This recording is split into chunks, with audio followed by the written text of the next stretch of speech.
This is the Art Beauty Podcast where we tell the real truth about the fake shit. And today we're really going to be talking a lot of truth about some fake shit because my fabulous guest and co-host today is Dr. Chloe Carmichael. She is a clinical psychologist and also an author. Dr. Chloe, thank you so much for coming on today. Thank you for having me. It's great to be with you. How are you holding up through everything? Well, to be honest, I almost feel like you're not supposed to say this, but I'm actually sort of secretly enjoying it. And that's not to take away from the fact that I know people are suffering and I do feel terrible for that. And if there was anything I could do, to change that, I would. But as a psychologist, I'm always trying to make the best of what we have.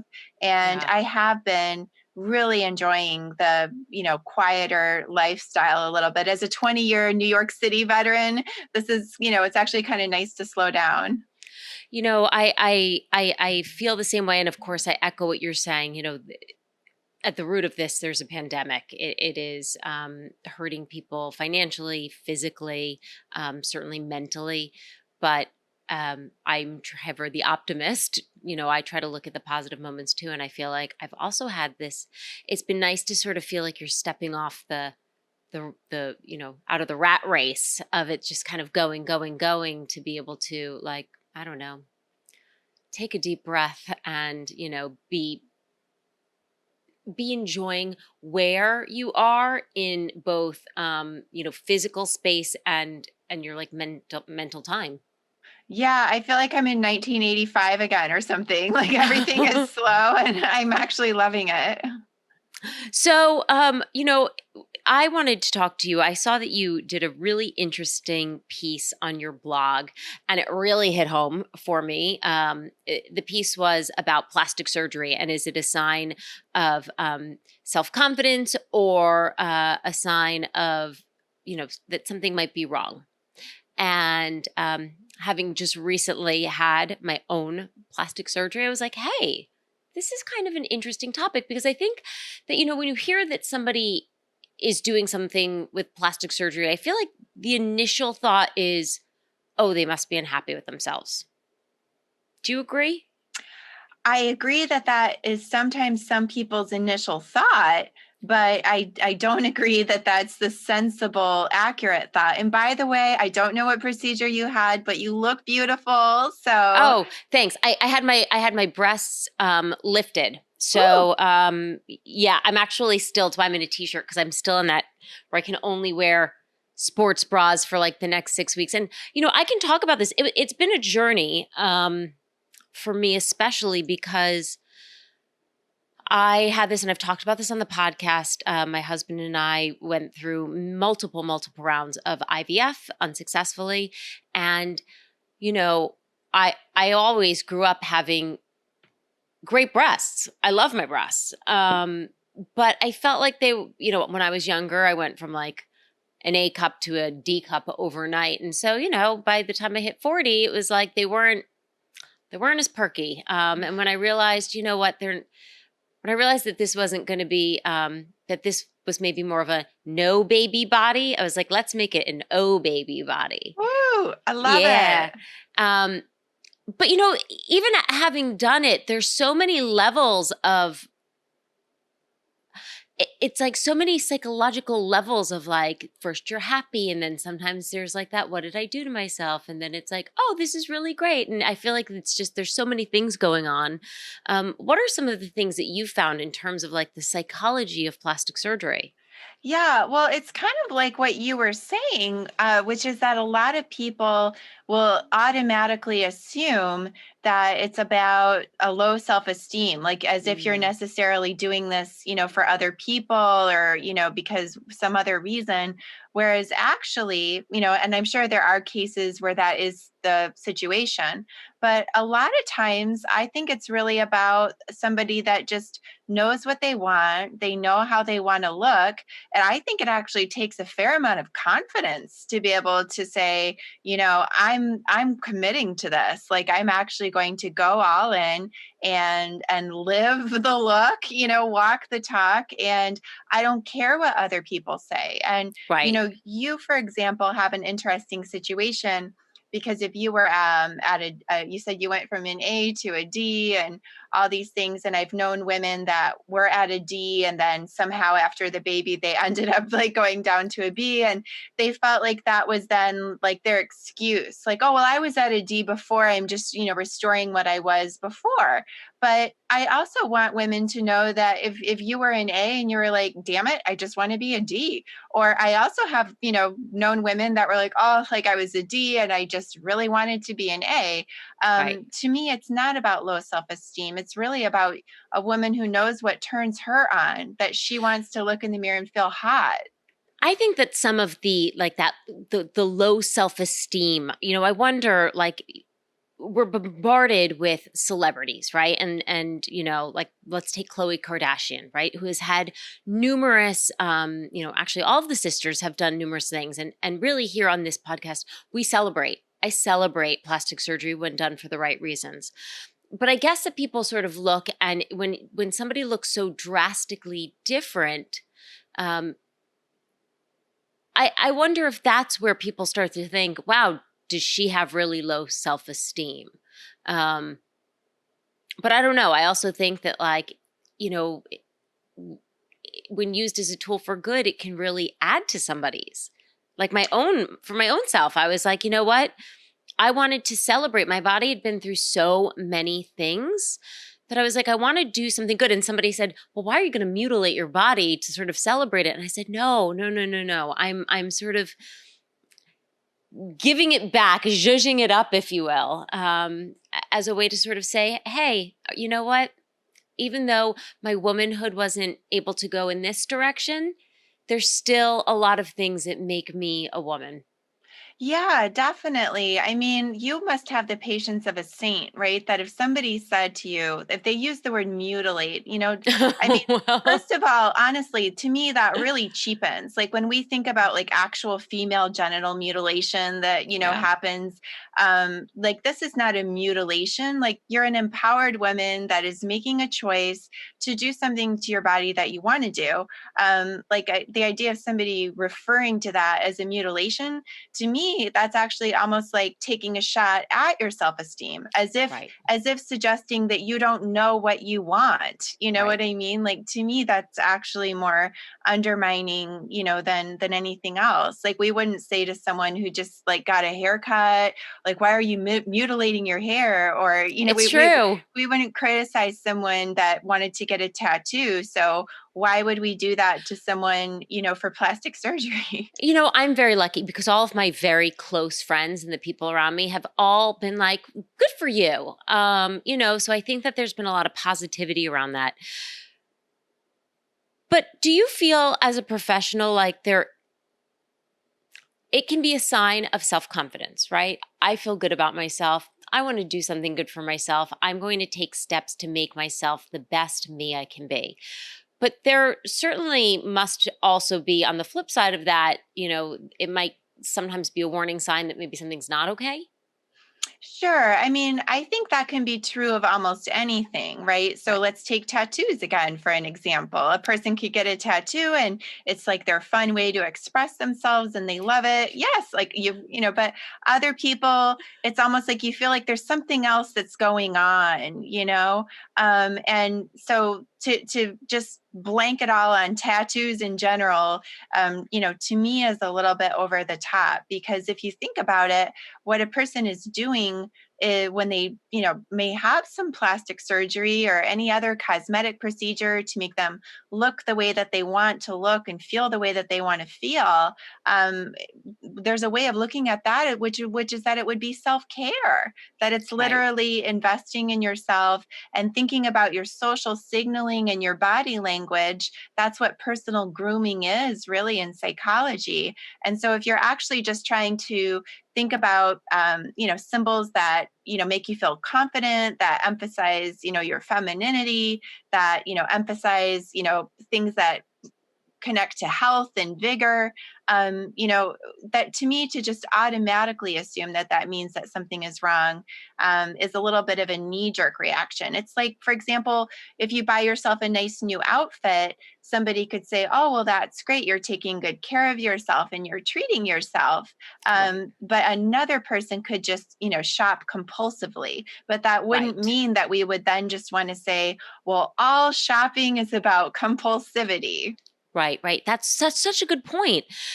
Before we get into like the more fun and positive side, just because we have been touching on this, what should somebody do if they think, wow, whether it's a mother, sister, friend, husband, boyfriend, if they see somebody in their lives who's getting plastic surgery and they think, maybe this isn't for the right reasons.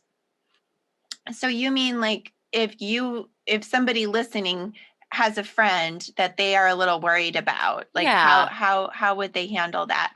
I think that it's good to make sure that if you choose to approach the person, to make sure that you do it in a way that makes room for the truth, which is that that person is the expert on that person, right? So Oh, well said. Yes. so Yes.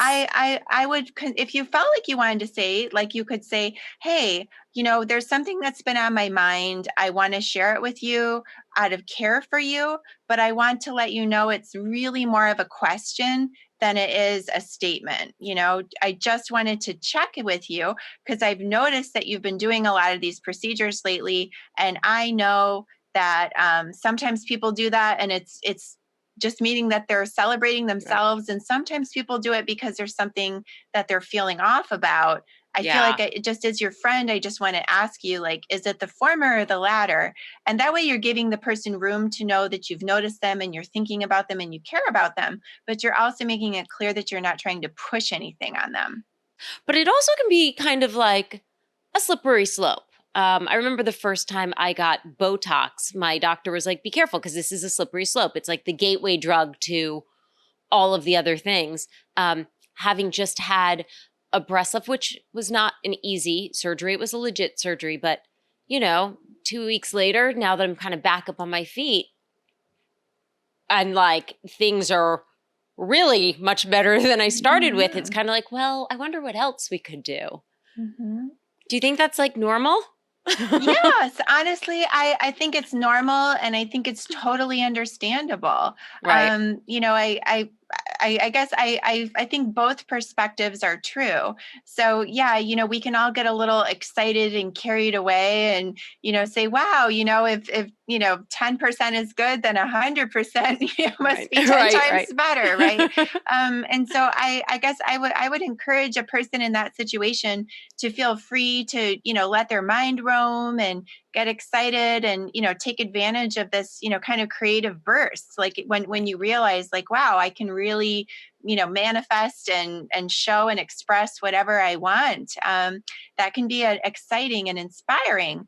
Right. And so if it's making you think, like, gee, what else, and again, that wouldn't be unusual at all, because even something as simple as painting your walls will suddenly make you say, gee, maybe my carpet now looks a little, whatever. um, and so if it's just inspiring you to have ideas and to think, why not make like a almost like a vision board, of like a mood board of ideas, let the ideas flow. And then at the same time, we don't want to make major life decisions when we're in any way disoriented. And it Sure. can be disorienting even in a good way. It can be disorienting, dizzy, like, getting a brand new car, getting your driver's license. You're a little thrown off with this, brand new, identity in a way. So I would give some time to just let it marinate before making any other big life decisions. But I don't think the idea that it's occurring to you that if it worked the first time, there might be other areas. There's nothing like on its Wrong with face that. necessarily wrong. I love that you're saying this. And I love that you like said, like your house. If you painted your house, you'd be really excited about that. And you might want to get a new couch and do this, but you're not necessarily going to act on that. But it's okay to sort of let your mind wander to those things. You know, one of the things that I found was during the process, and you talk about being disoriented. And I've talked to a lot of friends who have had surgeries, before. And what I was told was, be careful. There's going to be some emotional times during it. When I was reading all the boards, it was amazing how many women were like, almost every woman at some point was like, I woke up thinking, what did I just do to myself? Yeah, definitely. That makes so much sense. I mean, so first of all, obviously, like when it comes to a breast lift or something, you would probably have a lot of swelling at first. And so you might even say to yourself, like, oh my God, what did I do? Because it wasn't what you were expecting. So, one thought is, certainly physically and mentally to just kind of like let the swelling go down a little bit. But yeah, I mean, it's normal to have ups and downs, and even the ups are a form of stress. So in psychology, we not only have distress, but we have eustress, which is eustress, and it's like the same root as euphoria. So Euphoria. even positive stress, it carries a burden too. It still kind of registers with us that this is, a significant change, and it's a component of our identity, and it's going to be with us for the rest of our lives. And so if you're any kind of a responsible person at all on a certain level, of course, that's going to like register with you. And it doesn't have to mean that it's a mistake, but it is, just a moment of gravity of just realizing like that you made a big change, which is exciting. But what comes with that too is that there is a loss of the old aspect of the identity.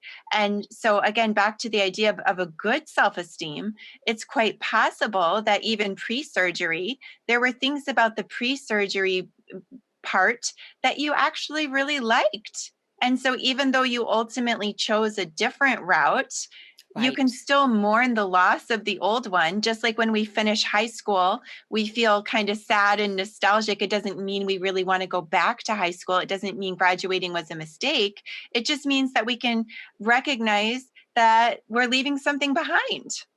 Totally. Oh my goodness, I love that. So do you have, advice for people? Another thing that I saw that came up a lot was I don't know how to tell my significant other that I want to have plastic surgery. I was very lucky. My husband was extremely supportive. My parents were supportive. My friends were supportive.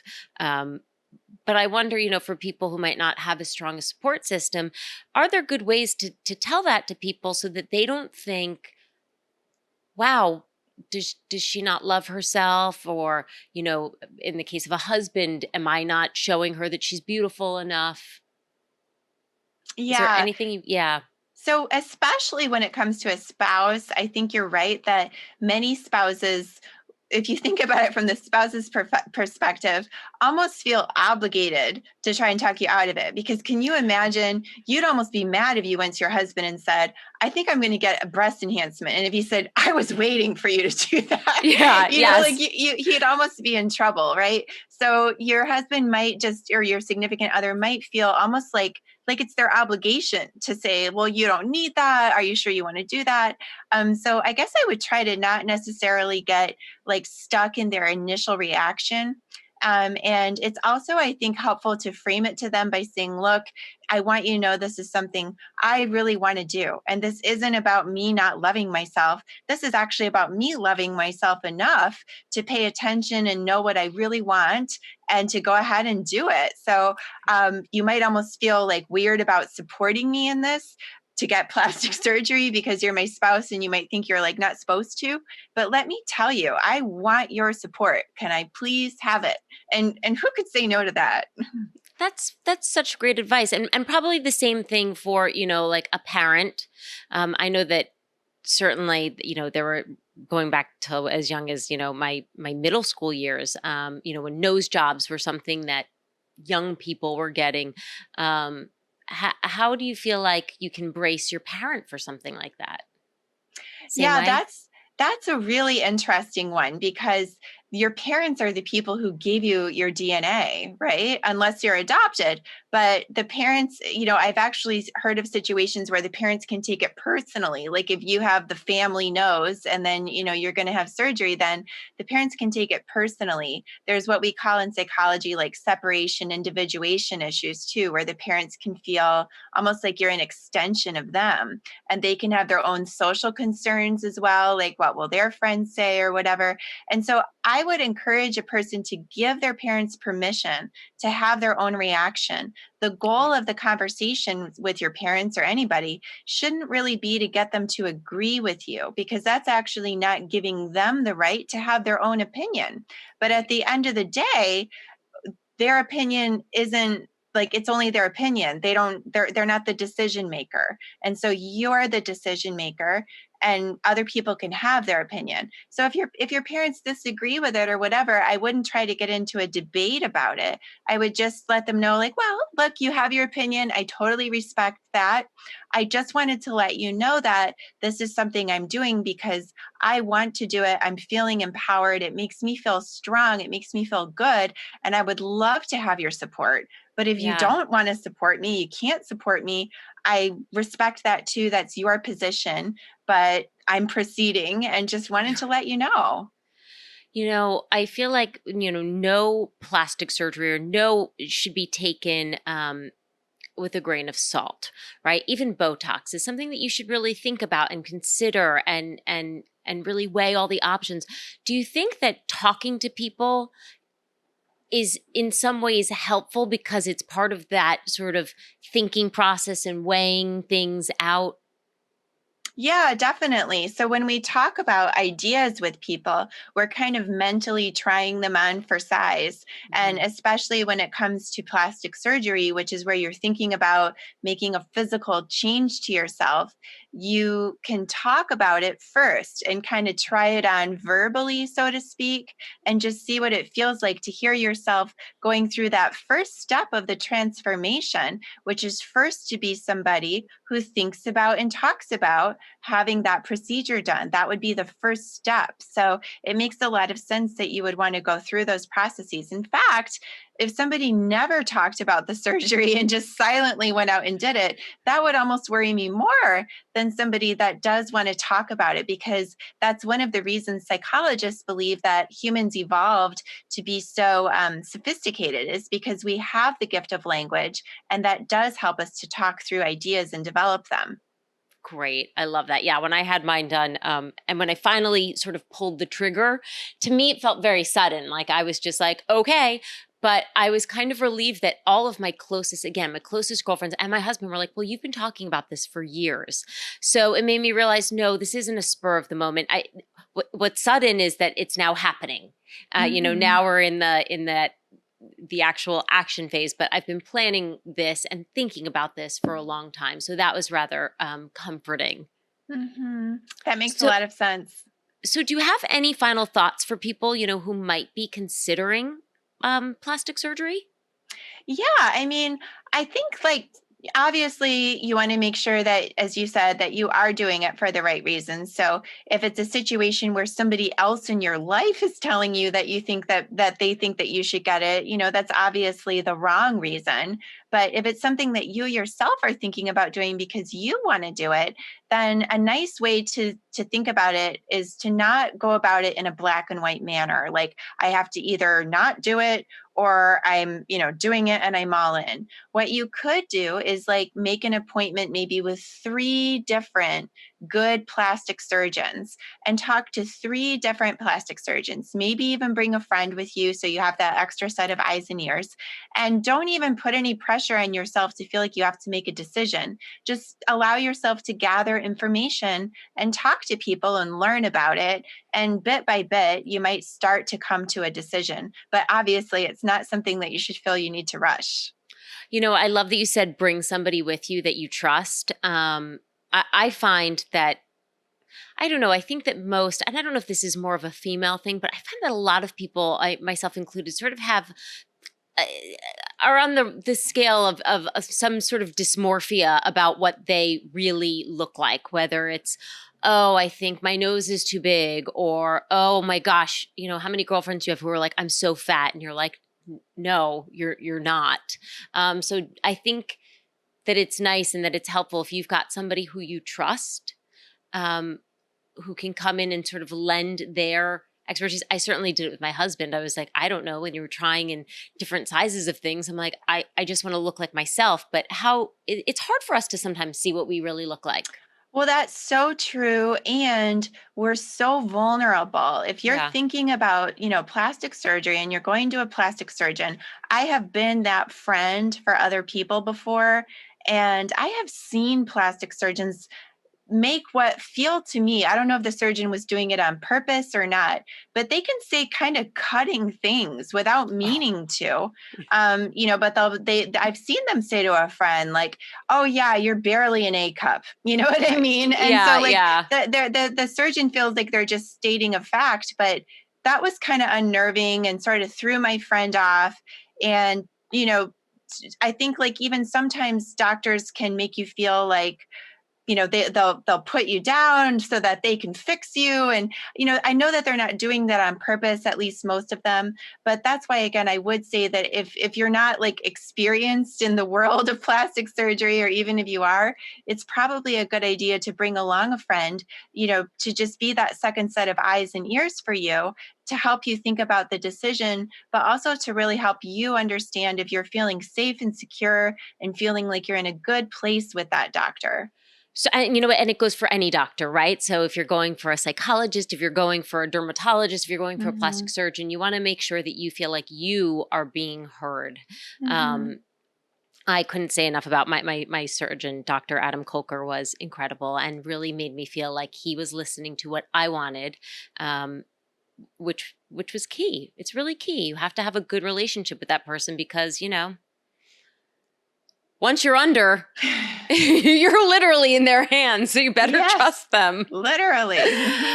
Thank you so much for coming on and talking about this because I do think that there are sometimes stigmas around this. And, even if you're not a person who's not considering plastic surgery and you have a friend is, something like this can be helpful to hear so that you know how to best support them.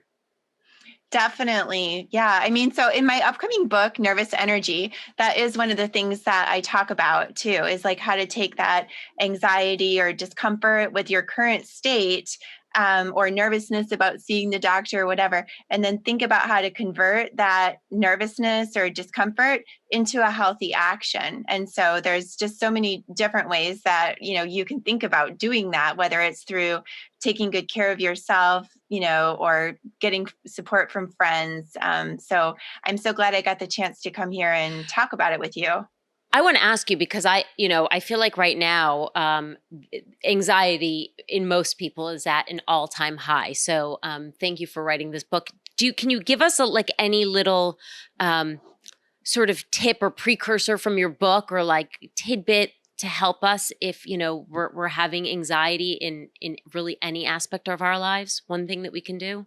Yeah, definitely. So I would say that the most important thing to do is to actually listen to the anxiety. So many times people come and they're like, "Oh, Dr. Chloe, how do I get rid of my anxiety?" And I explain, well, actually, the healthy function of anxiety is to stimulate preparatory behaviors. So if you're feeling anxious about something, ask yourself, what can I do, to prepare for it? Because when we get a little anxious, we'll get that extra adrenaline, and that extra adrenaline is actually our friend if we use it to go take care of business, to take care of whatever that anxiety is about. So it's a matter of learning to redirect that energy. That's wonderful, wonderful, wonderful, wonderful. Thank you so much for sharing that. Um, My and if people pleasure. want to purchase your book, when is it coming out and how do they find you? Yeah, I would love for people to do that. They can go to Amazon and type in Okay. Dr. Chloe Carmichael, or they can go to drchloe.com/book, and there's more options there too. And you know what, Dr. Chloe, you've got a wonderful blog. You've got wonderful articles. So I highly recommend, and really covering not only beauty, but wellness and, of course, mental health. Thank you so much for being on. Thanks for having me, Amber. It was great to be with you. And of course, everybody, if you've got questions you'd like us to pass along to Dr. Chloe, we absolutely will. You can email me at hello@artbeautypodcast. You can find us on Instagram and Facebook at Art Beauty Podcast. And of course, here on YouTube at Art Beauty Podcast. And of course, we will see you next Tuesday. Bye.